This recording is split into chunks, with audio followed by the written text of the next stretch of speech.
শুরু করিতেছি মহান আল্লাহর নামে, যিনি পরম করুণাময় এবং অত্যন্ত দয়ালু।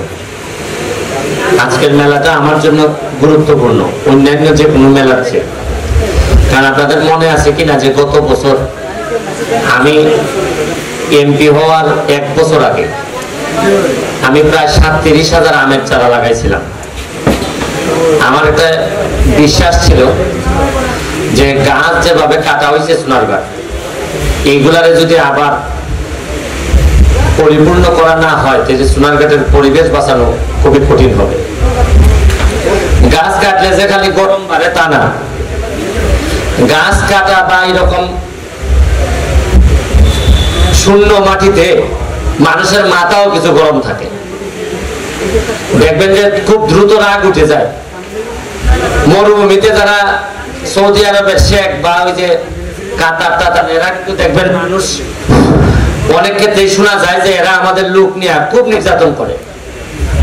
আমরা আল্লাহ রাসূলের দেশ, এই কারণে এদের ব্যাপারে কিছু বলি না, মনে করি যে এখানে এই রাসূলের দেশ যেহেতু আমরা কিছু মনে করি না, যে যা করে কিছু আমরা সহ্য করে নেই। তা আমার কাছে মনে হয়েছে যে কি কারণে এদের এত রাগ, মানুষ মারে। ওই গাছ যে নাই, গাছে ছায়াটা দিলে তো কিছু মনের মধ্যে কিছু করোনা বা মানুষের আবেগ ভালোবাসা জন্মাইতো। আমার কাছে মনে হয় যে এদের গাছ না থাকার কারণে কিছু এরা মনের মধ্যে প্রেম কম। তা আমি তো এমপি হওয়ার বহু আগে আমি চাইছি যে সোনারঘাট মাধবপুরের মানুষের মনের মধ্যে প্রেম আসুক। আমি এই প্রেমকে আগায় নেওয়ার জন্য এইবার এমপি হওয়ার পর, আপনাদের মনে আছে আমি এমপি হওয়ার আগে যে নির্বাচনী ইশতেহারে বলছিলাম যে এমন ভাবে আমি এলাকাটারে গড়ে তুলবো যাতে সারা আকাশে আমার পাখি থাকে। আর পাখি থাকা সম্ভব তখনই যখন নিচে পাখির খাবার থাকবে। পাখির খাবারের জন্য এইবার অলরেডি আমরা এই পর্যন্ত প্রায় 33,000 আমের চারা সোনারঘাট মাধবপুরে লাগাই ফেলছি। আগামী 3 তারিখে আবার 28,000 আমের চারা আইতেছে। মানে 33,000 আর 28,000 সব মিলে প্রায় 50,000 যদি হয়, 50,000 হইলে প্রতিটা চারার দাম পড়তেছে মিনিমাম 52 টাকা করে। আমার প্রায় 25-26 লাখ টাকা লাগতেছে। এর মধ্যে 1 টাকাও সরকার থেকে বরাদ্দ নাই। তো আমার কালকে আমার পিএ জিজ্ঞেস করতেছে যে এত টাকা স্যার দিলে অন্যান্য অভাবী মানুষ এরা আসে, এরা এমপির উপর অনেক ভরসা করে আইসা কেউ কয় পুরি বিয়া দিত, কেউ কয় ইটা দিত ইটা দিত।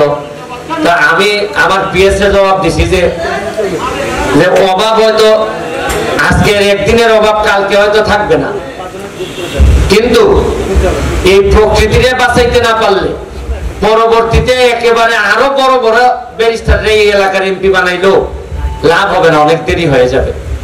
এখন আগে অক্সিজেন বাড়াও, তারপর না হয় আমরা অভাব কমাই মনে। এখন না হয় না খাইয়া থাকি সবাই, আগে গাছ গাছালিতে পরিপূর্ণ করো। আজকে যে এই মেলাটা আরো 5,000 আমের কিসের চারা আছে আমাদের বন বিভাগ থেকে দিবে। এগুলা নানা ধর্মের নানা বর্ণের গাছ, এইগুলো আমরা বন্টন করব। আগামী 3 তারিখ স্কুল খুলতেছে, স্কুলে আমরা বাচ্চাদেরকে আমরা এই কিসের পক্ষ থেকে, আমাদের পক্ষ থেকে আমরা গাছ পাঠাই দিতেছি। আপনারা এগুলা যত্ন করে লাগাবেন। আমি কৃষি অফিসার, আমাদের এসিলেন্ট মহোদয়, আমাদের ভাইস চেয়ারম্যান, নতুন 2 ভাইস চেয়ারম্যান, আমাদের চেয়ারম্যান বৃন্দ এখানে যারা আছেন সবাইকে আমি শুভেচ্ছা জানাচ্ছি যে কাজ করার মানসিকতা নিয়ে সামনের দিকে আগায় যেতে হবে। কারণ আমরা পুরা এইবারের প্রশাসন পুরাটাই মোটামুটি নিজের পায়ে দাঁড়াইতে এই জায়গা পর্যন্ত আসতে হয়েছে। আশা করি কেউ ডাকুক না ডাকুক, কেউ করুক না করুক, আমরা আমাদের নিজেদের যোগ্যতা নিয়েই আমরা আগাই যাব। এখানে আরো যারা আছেন আমি সবাইকে আমার ব্যক্তিগত পক্ষ থেকে ধন্যবাদ জানাচ্ছি। আর আজকে একটা খেলার দাওয়াত দিচ্ছি আমাদের কসবার সাথে। আপনারা ব্রাহ্মণবাড়িয়ার কসবা, মানে আমাদের মাননীয় আইনমন্ত্রীর এলাকা, কসবার থেকে একটা ফুটবল টিম আসবে আমাদের সোনারঘাটের টিস স্কুল মাঠে। কসবা বনাম সোনারঘাট আমাদের একটা ফুটবল ম্যাচ হবে, এখানে আপনারা আসবেন। শুধু কষ্ট করলেই হবে না, কিছু আনন্দও তো নেওয়া লাগবে নাকি?